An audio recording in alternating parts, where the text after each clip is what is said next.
Greetings petrolheads, welcome back to Automation, the car company tycoon game. Today, let's go straight ahead to 2016. What happens after 2016? Well, first of all, I'm gonna be introducing all the models in the current 2016 lineup for Athena, and then I might do some concepts for future years like 2017, 2018, 2020. Well, and that's basically it, because it doesn't go further than 2020 currently. So, we're gonna start with... Okay. Gonna be starting with the SM7. This is gonna be... I created this a while ago where I didn't know which generation this would be yet, but now I do.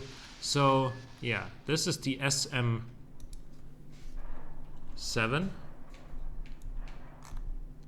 And the name will be changed too.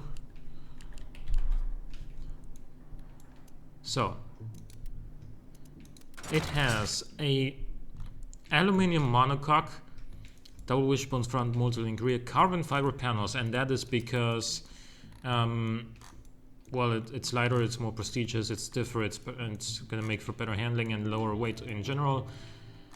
And the SM7 is gonna compete with, excuse me, with the current generation M3 C63 AMG-S, the Cadillac ATS-V, Alfa Romeo Giulia QV, all the cars in that class. So that is exactly what this thing is going to be competing against, and it is rear-wheel drive. Has a 3.5 liter turbocharged inline-six, Hecate inline-six, you know the name by this point. Traditionally an Athena inline-six with usually 3.5 liters of capacity, 500 horsepower, 421 pound-feet of torque. They're really gonna get this thing moving. This is pretty much on par with the AMG, the Giulia QV, and and the expected amount of power that the Jaguar XER is gonna make once it comes out. So, we got a 7-speed double-clutch gearbox, an electric diff with extra quality in here. We got sports tires of 20-inch carbon fiber rims, and 275 front, 295 rear tires. That's wider than I think any other car in the class, but we can justify it with a lot of power and the fact that Athena has always been about good drivability, and wider tires equals better drivability. You can just reduce it some more. It'll actually with 10 millimeters less front and rear, it would have better drivability, but it needs this sportiness in order to keep up with its competition, because they ain't messing around. These days the BMW M3 has a lot of competition, and a lot of those cars are actually really good. And in order to save weight, this has luxury interior rather than handmade interior. It gets luxury entertainment, all driver assists, advanced safety, and an active sport springs rather than active comfort or hydro pneumatic, again for better sportiness. And then the suspension is also more tuned towards sportiness than is usual for Athena. Keep in mind that again, the traction for front engine rear-wheel drive cars in automation is very limited, which is why this 0 to 100 is quote-unquote only 4.3 seconds. I believe that in the real world it would be faster than that.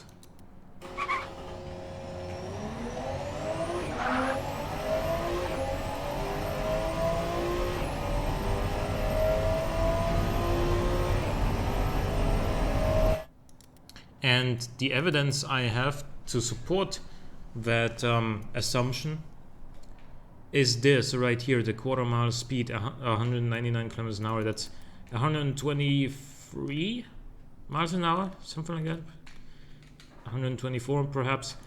and that is faster than, well, the fastest of its rivals that have been tested by Motor Trend so far, and that's the C63 AMG-S, coming in at 119 miles an hour, which would be 192 kilometers an hour. And yeah, so this is quicker than that. It has wider tires than the BMW M3, which has 275 rears. I don't know what the AMG is running. And it has a 7-speed double clutch gearbox, so you know, really fast shifts with +5 quality, electric diff. It should be putting down the power better than it does in the game, which is why I believe we could easily see like 4 seconds flat or even below that in terms of 0 to 100. And obviously a little bit lower quarter mile times than 12.3 as well, just because it would hook up better.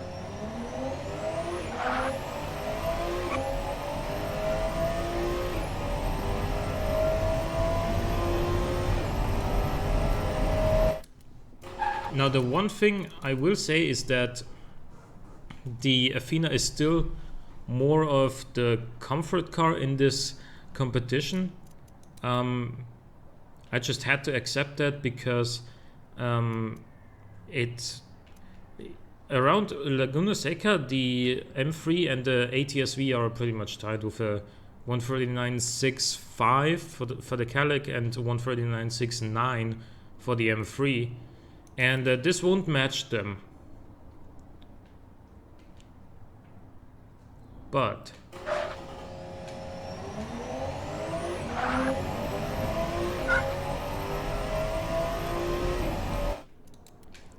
a 141.67 is about on par with the AMG.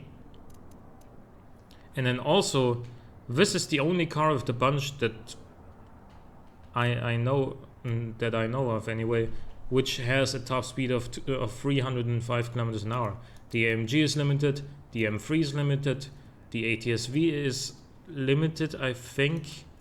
The XER will be limited as well. The Giulia might be quicker though, I don't know. I don't know what the Giulia QV's top speed is. But in any case, with an engine like this, it'll pull really hard.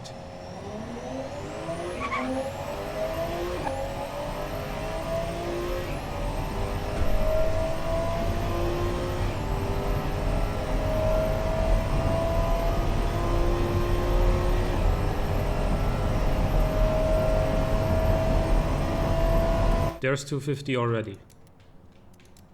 And, well,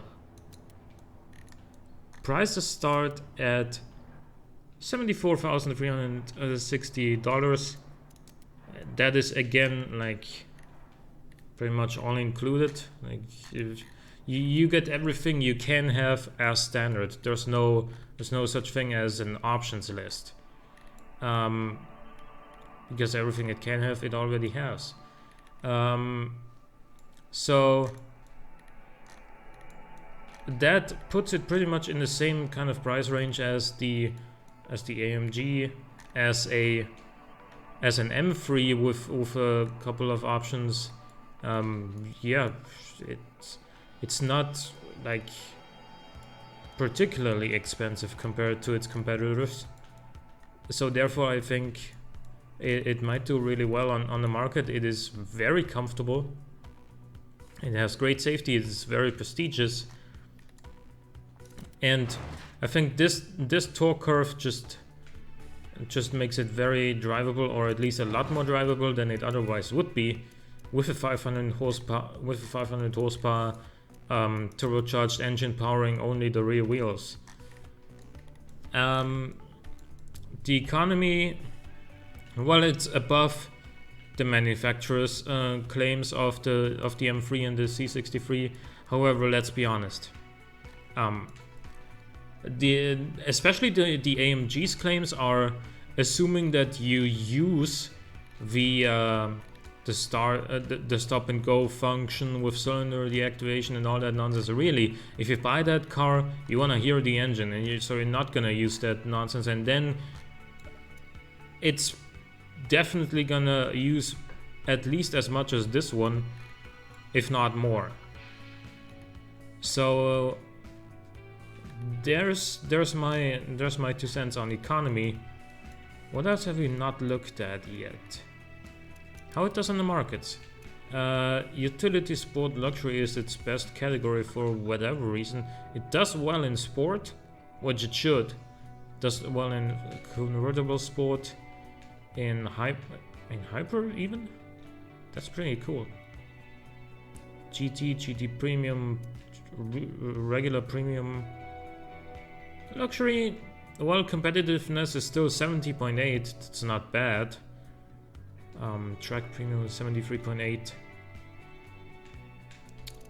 Family sport premium, it is too expensive to be very competitive there.